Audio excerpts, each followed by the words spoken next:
I am joined today by our favorite editing expert, JoEllen Nordstrom. She is the author, editor, and founder of FirstEditing.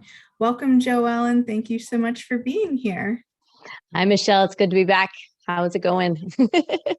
Oh, we're good. We're good. So happy to have a session today and to see what you have in store for us. So I will let you go ahead and take the reins, and I will be here for Q&A. Perfect. First, thank you for having me today.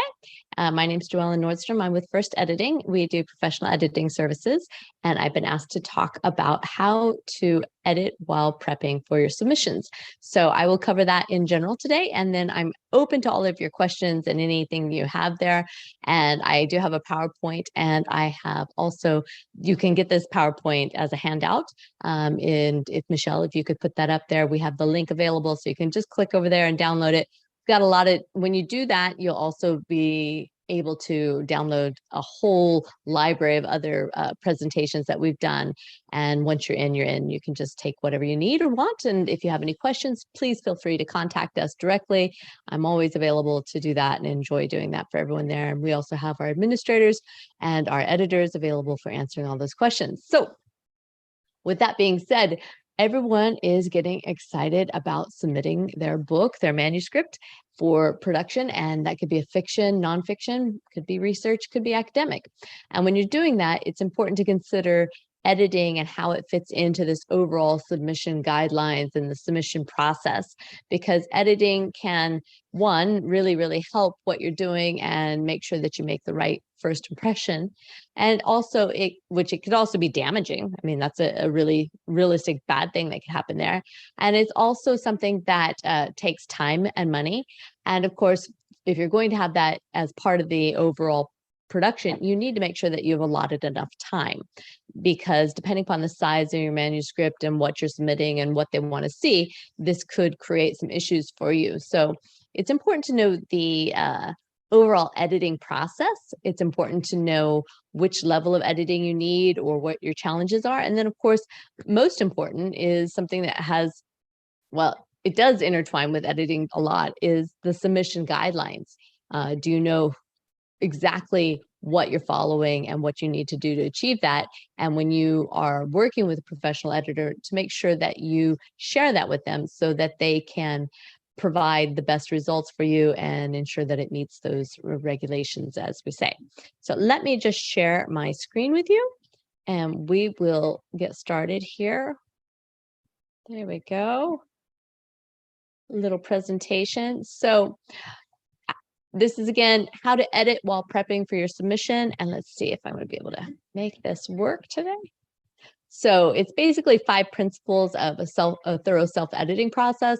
I'm going to cover these from the idea of the editor, but of course you're open to your questions here, and I'm going to talk from more general, and then I'll zoom in as we go to the different genres and that. So of course, if we're on here with ProWriting, the easiest way to start is when you're going to edit, you should start self-editing. And self-editing, of course, is deciding which tools work best for you. And there are a lot of tools out there now. So when you're looking for tools, make sure that you realize you don't need them all. You need a few key ones that you trust, that you're familiar with, that don't stress you out from a high learning curve, and that you can implement day to day and actually become, so familiar with that you don't even realize that you're using them. So using the self-editing tools, you want to learn to polish your writing. These are very good for being over the shoulder and pointing out to you, like an intelligent assistant, what exactly you're doing, and maybe some of your challenges specifically. There are things that each of us do that we repeat again and again. And if we become aware of them, we'll also start self-monitoring and correcting. So it's a really great way to learn to edit your work independently and to self-edit in the real term of having that available and reminded to you constantly. You want to detect and correct the technical writing issues. Again, this is when you're using these artificial intelligence, these tools and apps and software, you're going to be basically using a copy editing level perhaps a line editing because you're getting up into the styles and transitions and the methods and the voice of the writing, but mainly you're looking for the grammar, spelling, punctuation. You're not going on the high level, which is still that developmental structural edit, which allows you to give a very strong manuscript, the idea, the concept. So, but it is going to allow you to clean it up. And why this is so important, I really want to emphasize this, why it is so important to use an editing tool when you're self-editing is that the reader needs to not be hindered by any technical writing skills, any grammar, spelling, punctuation. The clarity needs to be there. So it's very important to have this done before you submit it. Quite often as editors, we get manuscripts from all ranges, from very, bestsellers on down to the first time dreamers. And when we're dealing with that, it is essential that the editor, if you really want to get your best return on your investment from a professional editor, which you will use at some point during the editing process, you just need to choose which one. I would ideally self-edit as much as you can because you will get a better return on your investment from the editor, and they will not spend their times adjusting commas and dangling participles or whatever it may be. They'll be able to read the idea and to deal with the actual overall story arc, to deal with the presentation, to make sure that it's hitting the essential key elements within that manuscript so that when you present it to an agent or a publishing house, that they are interested in your ideas and your concepts instead of repulsed by errors that make them feel like, you're not ready to take it on. And believe me, there are so many people out there who are competing to get their attention. They're not going to stop for 5 seconds to help you with something. So really, you got one good shot, make your best impression, make sure you self-edit, and then you'll get your better strengthening of your overall manuscript from your editor. That being said, they're good. Like I mentioned, the technical writing issues are going to cover the grammar, the sentence structure, the spelling, the punctuation, and different things like that, which makes it all very much there. So it's going to help you complete the basic and learn your style suggestions and express your thoughts and intents as you're doing this. So you want to make sure that you're dealing with that as we go. And you're going, as I mentioned, you'll learn to self-regulate, you'll learn to catch yourself and even improve the way that you use your language in your day-to-day work, even when you're in the creative mode, which is very helpful. And I encourage you to take a benefit of that when you're doing that. And then, of course, self-editing should be easy. So I'm going to give you some tips on how we do that. So you have the ProWritingAid tool, and we're all familiar with it. It helps you with the copy editing, the statistics and the summaries and the suggestions. And it's really, really great. And that's why you're here. So if you're new, check it out and dig in. But let's start with the self-editing basics, the stuff that you're doing outside of running a tool, a software, a program that's assisting you with that copy editing. What can you do? And one of the things I would like to mention is you don't edit while you're writing. There are 2 stages going on here. You've got your creative writing experience, and then you have your editing experience. And the editing should be separate from the writing. So allow yourself to just fully download all that information, all that muse, all the information that you want to put onto the paper without hesitancy. Do not edit at that point. Once you've done that, then when you finish it, then you can begin editing. But even before you begin editing, I want to mention that you don't want to do that immediately. You need to take a pause. When you have done a complete manuscript with a beginning, middle, and end, and all the key scenes and all the essential information and support material that you need, I want you to put it down for at least a week. And again, this is part of the planning process, allowing yourself this in your overall timeline, but put it down for at least a week before you start self-editing. And the reason why is you kind of need to come back fresh so that you can look at that and approach it with neutral eyes and understand what you're trying to achieve there. So take a break for a week or so and then slowly start editing. And the ways that you can do that is you can read it back to front, you can read it out loud, you can have it read to you out loud, you can read in chapters. There's different ways of doing that. So make sure you take a break and use all that. Another thing that we like to mention is that you can enlist beta readers. This is optional. It's not, some people swear by them, other people don't. And it really depends upon where you're in the process. Beta readers they serve a really strong and very essential purpose of giving you feedback, provided that they're the right people chosen in the right way, and you are the type of person who can deal with a lot of constructive criticism. Hopefully it's constructive, coming back to you at once. So again, it's a little difficult, but you can jump in with that. And beta readers are going to help you. They're going to look at your reading and give you some honest feedback. They're going to help you catch some of those elementary mistakes. They're not going to be editing. They may be good at grammar, spelling, punctuation, but they're going to be looking at his name changed, or I'm confused. This person is here and you're using too many pronouns. I don't understand. Which point of view are we using here?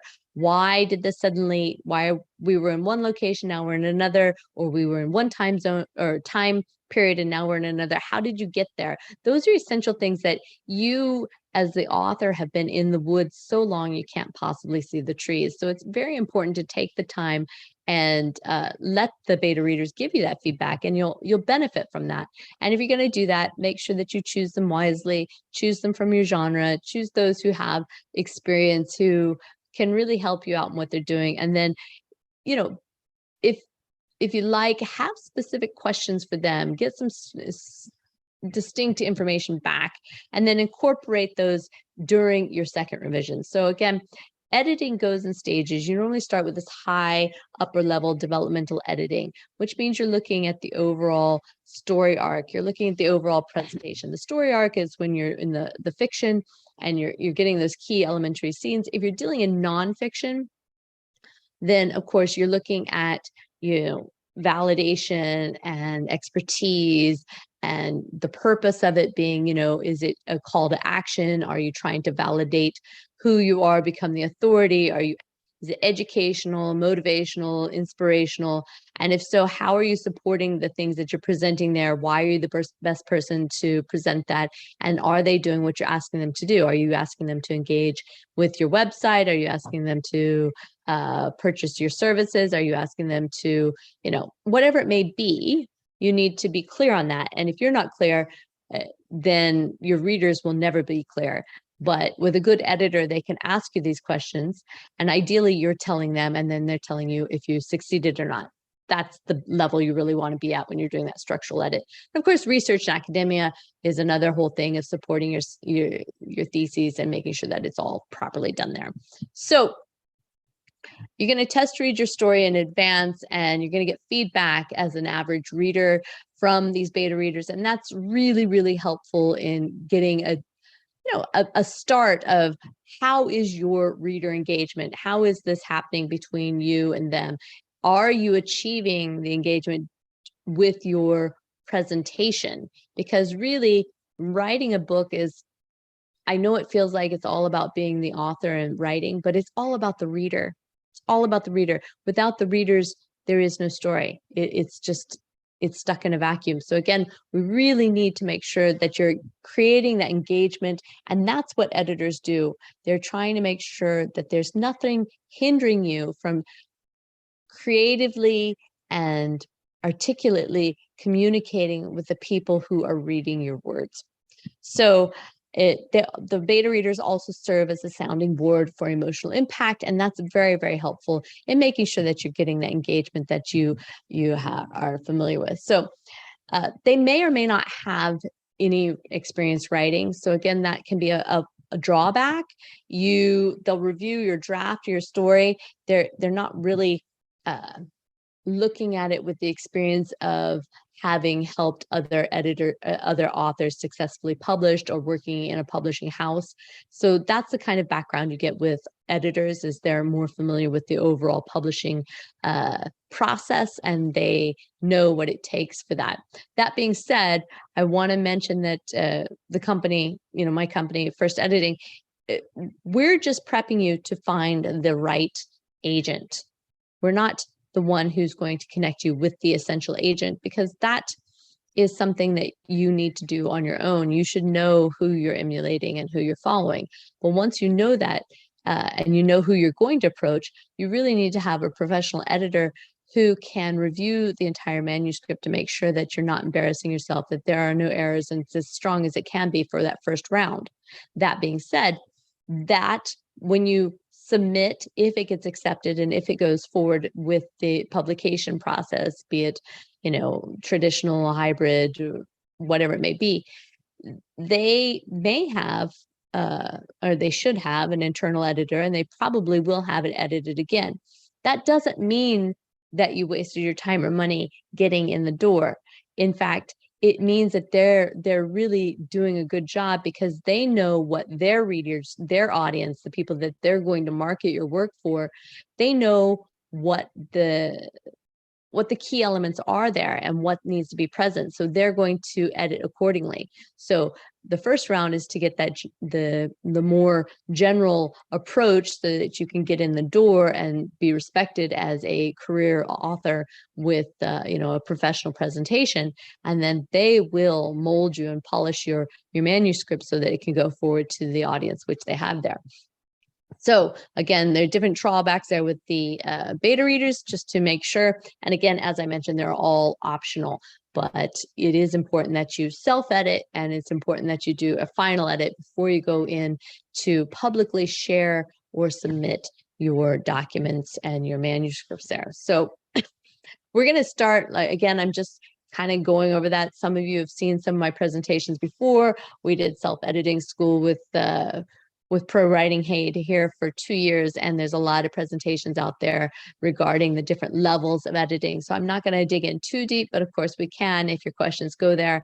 So the highest level of editing is your developmental, your structural, your content edit, which is that substantive edit, which is getting your clarity on your entire presentation, making sure that it flows, that it is a clear idea, and it still may, the editing will not involve commas and parentheses and misspellings and typos as much as they will address some of that.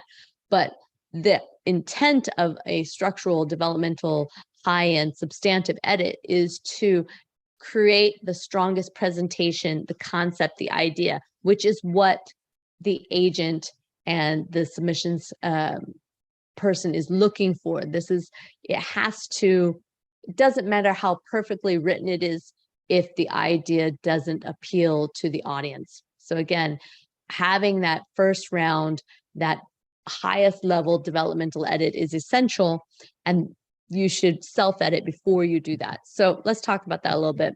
You want to allow excessive time during the self-editing process there. Let's see. And you want to examine the entire picture of your manuscript during this time. So if you're editing like a professional developmental editor, you're trying to see, are there any plot holes? Is there any anything that's unclear here? Is there anything that would feel unfinished, feel as if it's just not tight? And it's very much so there that this happens. You want, when you're doing a developmental edit, and we did a series of 38 videos about all the different areas for fiction editing that you could do. You want to remain objective and follow an exact method. So we used a checkoff list with those 38 different areas we look at when we're doing a developmental edit for fiction. We also have a checklist and a process for editing nonfiction. And it's important that you're looking at this, that you're filling in those blanks, because there are mandatory pieces of every book, manuscript, whatever you may have there, that must be fulfilled. If you don't fulfill those mandatory sections, nobody's interested in accepting your submission or going forward in that process. So again, be aware of that. Fiction story editing, you're going to pay close attention to your story arc, your settings, your character development, your worlds, all of those details that make every scene connect to every chapter, and every chapter connect to the overall book, and the book connecting to every series, which we hope you've created before you're going in for your submission. And you're going to ask very objective questions about the purpose and effectiveness of everything that you're using in every scene. Meaning, if you're mentioning an object in that scene, what is the purpose? and we're looking at it from that point of view, and we're going to encourage you to do that. So it's very essential to do that. You can use a self-editing tool. Many of you are familiar with the Storyteller from Fictionary. That's very good if you're a do-it-yourselfer. It does have a high learning curve, but for those who are do-it-yourselfers, you can jump right in. We have certified editors who are trained in that to help you through that. So when you're doing this type of a very intense developmental edit, you're going to use a checklist and a process so that we can be sure from my side that we have given you the best quality without a doubt. And we can see that from beginning to end, and that yourself, you learn all the essentials for every scene, and that nothing is overlooked and nothing is omitted as we go through that. So it's useful for for the basic of self-editing. It's helpful to experienced writers, and it can speed up the editing process. I wouldn't say the first time, but the second, third time, and it's definitely worth everything to learn these skills. It does have a learning curve, sorry, as you pick up and learn this, but it's definitely great. And on the handout that we're sharing with you, we do have the Story Element series, and you can click on this link and download that. Again, do want to mention that we have the handout. All of this that I'm including now, you can download from our website, and there's a link here in the chat that you can look at. Once you've done that, you can either do it yourself or have it done for you. Basically, that would be us doing certified edits or another one, that to make sure that nothing is overlooked and that you have a very strong story. And that's using those checkpoint lists. It's using a software which is developed for essentially making a success of your story creation. And we use professional and certified editors as we go through that. You're going to get a professional summary letter, which is a lot of feedback and critique and, overall assessment of where you are, what needs to be added, what needs to be subtracted, what you're doing well, what you need to work on, and how specifically to make those changes. It's not just a matter of, oh, you need to make this more solid. What does that mean? How can you make it more solid? Well, here you need an entry hook, and you need to use a more clear description of this item that's being used, or whatever it may be, so that you can strengthen that specific scene to create the intensity. Maybe you need to move one chapter to another and balance it out. You need to reduce the length of one chapter. You need to give a better point of view from one of your characters. These are things that are essential to strengthening your story. So this allows you to create a very strong manuscript. And of course, you need to work with editors who have a proven track record of success in using these tools and in getting authors published. So again, that's to your advantage. So it's going to help you with the story arc and the presentation. So again, when you're doing this with nonfiction, you want to ensure that your audience is engaged and that your writing style appeals directly to those. And again, the best way to start on any genre, fiction, nonfiction, whatever it may be, is that you can clearly identify your niche, you can clearly identify your genre, you can clearly identify whose writing is similar to you, and that your writing appeals to that same audience. If you can answer that, then all you've got to do is open up the cover and look for who published it and approach them for submissions, and find out that process as you're going through it. Blurbs we haven't mentioned yet, but blurbs are very important. You're going to use these to clearly state why your book exists and what the point of it is, or what it's going to achieve, or how you're going to entice your readers into it. And with nonfiction, that's essential because it helps us identify if you are implementing all the correct engagement tools that you can, by proving your authority, proving the timing, proving that this can solve the problem or give them the answer or help them be who they want to be in life. So there's a lot of different things going on there.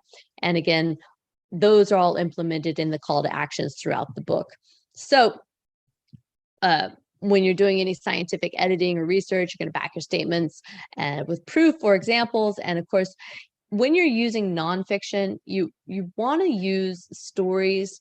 We talk about fiction and nonfiction separately, but if you are doing a memoir, a narrative memoir, it's really going to be using that same story arc. If you are using a nonfiction book and you're just using creative stories or a chapter here and there, you're going to use that same narrative, that same story arc to make sure that you're engaging the readers and it's memorable and it actually clearly gives the impact that you need to make the point that you're trying to give. So again, your editor can look at this and assess, have you achieved this or not? Because it's not easy to do. So when you're working with fiction, you're dealing with a story coach, certified story coach. When you're dealing with nonfiction, a book coach is very helpful to go through and assess all of the key points in your book, make sure it's there. So then, of course, I'm mentioning here briefly because we also deal with research and academic, that you want to make sure that your English, if English is not your first language, that you are making sure that it's clear and you're not confusing anyone. And this section here where I have follow the guidelines, that's for everything. Anyone you're submitting to, please contact them, go on their website, find out what the submission guidelines are, follow them exactly. If you don't know for sure, find out before you send it. It's a test. It's a gatekeeper. It's, if you want to get through the door, you got to make sure you follow those rules. Again, there's so many people out there. So again, with research, you're keeping it simple and short and limiting all of the creativity that may be going on there and supporting all your statements as you would normally. So again, we're doing this and avoid those dependent clauses, and of course, always speak as an authority, and this applies to nonfiction in general. So we also have PhD editors. Some of you may be writing Christian works and things like that. We have specialties in all of these different genres. So let us know if you have any questions regarding that. So once you've done your developmental edit and, you've done your self-editing, and now that may be through all the different phases or not, but you have a developmental edit. If you're choosing to do that with an editor, then once you've moved beyond that, then you get into the revisionary stage, and the revisions are basically the line edits, making sure the continuity, the voice, everything continues on, and you can read literally line to line, that it transitions well and flows well, and your voice is there and there's no confusion. So it's a very important stage. Again, when you're doing different stages, it's good to have different editors, different approaches, because the brain is getting so familiar with this.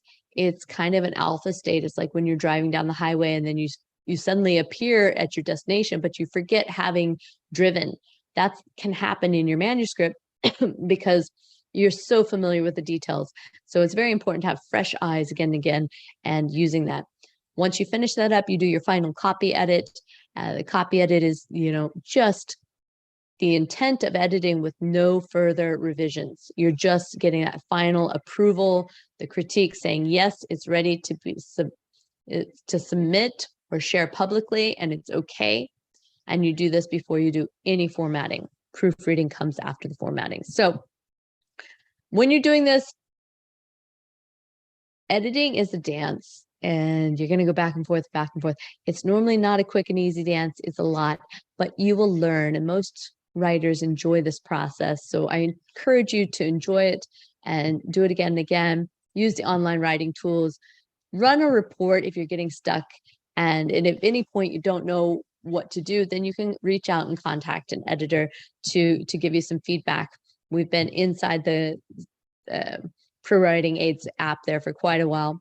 So the different editing levels are the developmental editing, the line editing, the copy editing.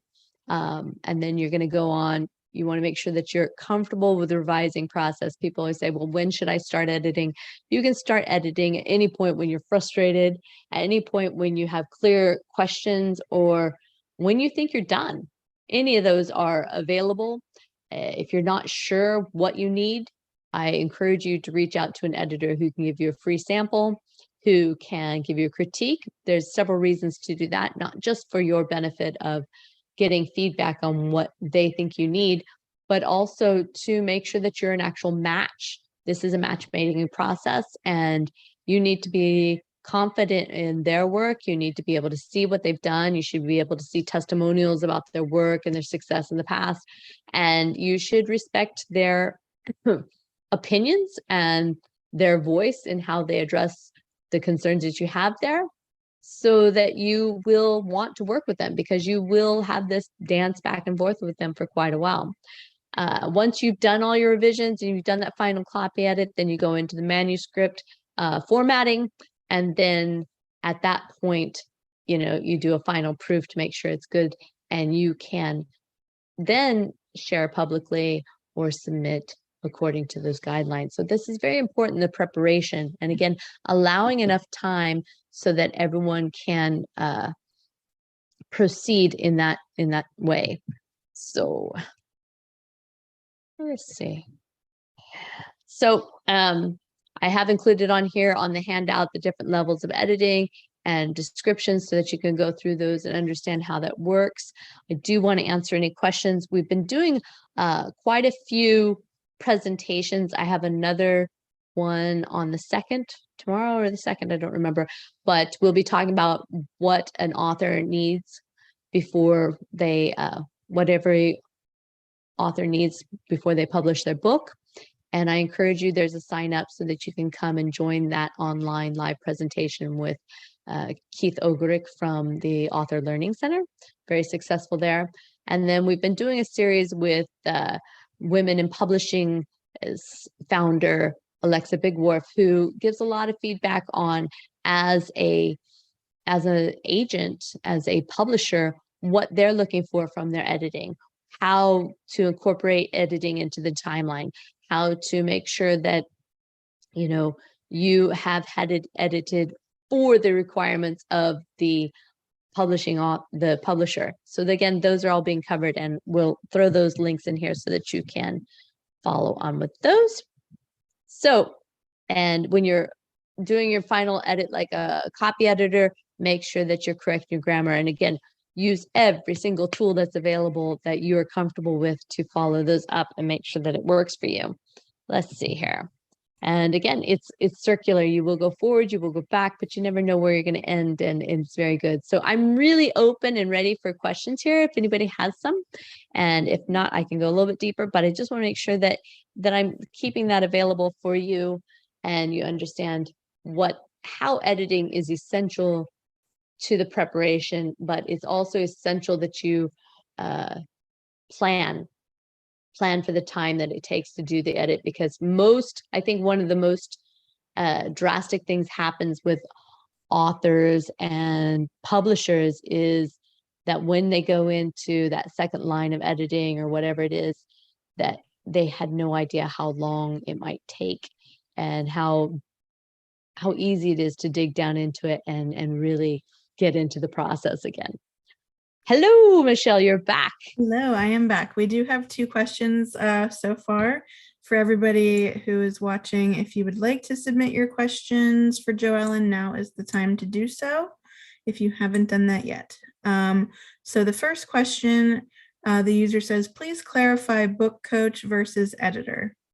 Okay, a book coach, we are using a coaching system. So it's not you do have author coaches out there. You do have book coaches who do it differently. And it's very important that you do ask that specifically from each company or each person what their services include. For us, it's a structured process in which we have a back and forth question and answer. We know exactly what your blurb is, how it's being covered, and we're approaching it in the same way that we do with the certified story coach, in giving you feedback that isn't just conceptual, but it's specific, meaning you need to strengthen this here by, adding some additional support statements or supplementing it with an example, using a better, whatever it may be, using a better quotation that maybe worked, and they can do it for you, or they can leave it up to you, but they're not going to leave you hanging in that sense of how does it need to be completed? What do we need from that? So the coaching is the highest level. So it's the developmental level of editing in a systematic approach to the overall presentation of the manuscript, following a distinct a checklist of sources to make sure that all the essential elements are contained there. And then, of course, the revisionary process goes back to you. When you're doing that developmental edit, again, they will address some, but their goal is not the grammar, spelling, punctuation as much as it's the concept, the idea, the reader engagement. And if your editor does not talk about reader engagement, you need to be aware that maybe they're not doing the best work for you. Thank you. Our next question is, what is the best guide for formatting? What is the best guide for formatting? Okay, well, I mean, that's going to be according to what your submission guidelines are. There is a standard out there, but if you're going MLA or APA, your style guides, those are different ways. But every submissions process is going to have specifics on what they want you to send, how they want you to send it, how long it should be, what it should cover, what it should not. And you need to follow that exactly. If you're self-publishing, then of course you follow the formatting of the platform on which you're uploading. And we have one more question. What are some tips when selecting an editor? Many seem to have the basics down pretty well. They all sound similar. What are the questions to ask that assist in identifying the right editor for the project? This is with knowledge of the level of editing needed. Okay. When you are approaching an editor, and again, depends how you're approaching it. Some people want to be the human resources and go through the entire editing process, and you can dig down into one of these directories online, and you can line up 10 different editors and look at their resumes and go through all of that and get into a specific area. And if that is your preferred method, absolutely go for it. At FirstEditing, we have a team of editors, and based upon your manuscript and what you are looking for and what our experience is, we'll match you to the appropriate person there to save you that work. That being said, you really want to see, again, testimonials, examples of their success. You want to see their writing, their communication styles. I cannot express enough that, as you mentioned, yes, if they're good editors, they will have a very similar approach to grammar, spelling, punctuation, syntax. That's what they do. They should. But what is your relationship like with them? Do they have do they seem to be honestly engaged in what you're saying? And do they have feedback? Are they interested in how your entire method? The best thing that you can do for your editor to determine if they're the right one for you is to be explicit in your instructions. And that could be anything from the submission guidelines to what genre and your blurb and things like that, but also specifically outline where you're struggling. If you say, chapter 5 just feels weak, that may not seem very specific, but it gave you a direct location for the editor to go in and say, aha, I see this because this, that. And it just, follow your gut feeling. It can really tell you a lot, and it helps the editor, because the editor wants to help you. But if they're struggling with just comprehension of the English language as is being written on the page, that's not near as fun as knowing exactly where you're struggling, what is your overall intent. We get writers who come in and say, this is the first part of a 3-part series. This is the overall story arc. This is where we're passing it through. So those are essential. The more of a big picture you can give them, the better they will respond. And then you have a better idea if they're a good fit. But if you give them nothing, you're not going to have much to compare. So it really is, I don't want to say it's on you, but the more you can share and be specific, great. That does not mean that a one-time edit should solve all your problems. It is a process where you may need to go back 2 or 3 times, but being prepared for that, you will get the best results. And again, you mentioned the levels of editing, developmental being the highest level. They're going to need to know, comparative authors, the genre that you're approaching and how that's going to work. line editing, the revisions, any feedback you've gotten from different readers or editors or reviewers, that would be helpful. And of course, the copy edit is, being very clear that I have no intent of changing this any further. So if you can clearly identify that, they'll tell you if that's a truth or not. And that's important. Excuse me. We have one more question that just came in.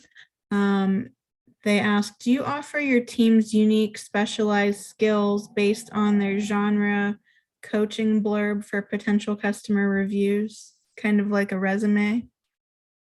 I'm sorry, can you repeat that? Do you offer your team's unique / specialized skills or resumes based on their genre coaching blurb for potential customer reviews? Okay, I think that's a mix of two questions, but our team is selected and chosen based upon their experience as editors at different levels, with different backgrounds, with different publishing companies in specific areas within the fiction, nonfiction, academic research. When they do the editing, of course, they are using your blurb to assess if it's being used properly. In the reviews of the critiques in that, I think I was a little confused there, but you can use the review and the critique from our editors, or you can use the critiques from our editors for reviews in the future if they're to your benefit.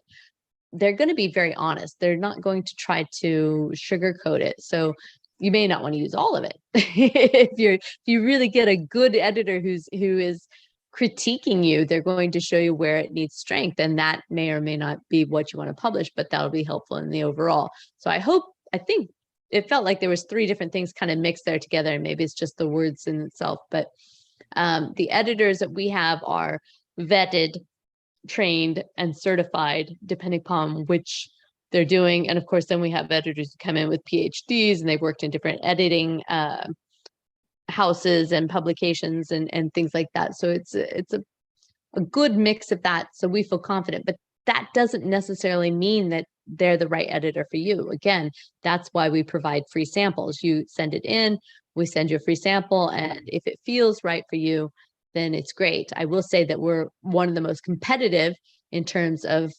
finances, and that the best part about it is that you don't have to go through the hiring process of reviewing and going down the rabbit hole with the directory and choosing from 10 different people and interviewing them all, which is exhausting. It's just exhausting. And then you have to, after you've decided, you really need to make sure that they're available on your timeline. So that can also be frustrating. We have a new question. It says, Sure. How do you approach an editor in a professional way? Exactly. How do you approach it? That is a fantastic question. I've never gotten that one. So when you're coming to an editor, I think when you come in and you have a strong understanding of their job, the different levels of editing, when you have a clear and very knowledgeable presentation, that you know what your submission guidelines are, you know who you're going to submit to and why, you know your audience, you know your readers, you can give a clear blurb that we can assess and say, yes, you're speaking to them or you're not in the way that you're promising, and that you can compare and say, my writing fits into this genre, this niche, and I'm comparable to X, Y, or Z. That really helps them start from a clear understanding of what you think you're achieving and what your goals are, so they can assess, are you doing that? And that's okay. Maybe you are, maybe you aren't. You can at least start from a point of, clearly establishing where you are and where you want to go, which is the success of any travel in life. You have to know where you are to get to where you want to be. And that's the very best that you can do. So then on top of that, when you've submitted all this information, rather than just handing the manuscript and saying, can you edit it? Which of course they can. Once you submit that in there, any clear questions on what you're trying, what is challenging to you and where you feel they could best help you is also highly appreciated. So again, having all the background, having the foundation of your desires really helps us to achieve and help you succeed. Love that question. Thank you. All right, that was our final question. And looks like the questions have all been taken care of in the chat as well. The links are there, everyone, so that you can access all of JoEllen's resources, and her contact information is there as well if you have any questions later. And please, sorry, I was going to say, please just share all those links when you mail this out to anybody who missed the live version, because there's more information coming out all the time. And this is a very popular topic right now. Yes, we will do that. Thank you so much, everybody, for being here today. If you have any ProWritingAid questions at any time, you can always send them to hello@ProWritingAid.com, and we will be more than happy to assist you. JoEllen, thank you again so much for being here with us. This was great to have you back again, and we hope to have you back again soon in the future. I look forward to it. Have a great night. Take care. Bye, everyone.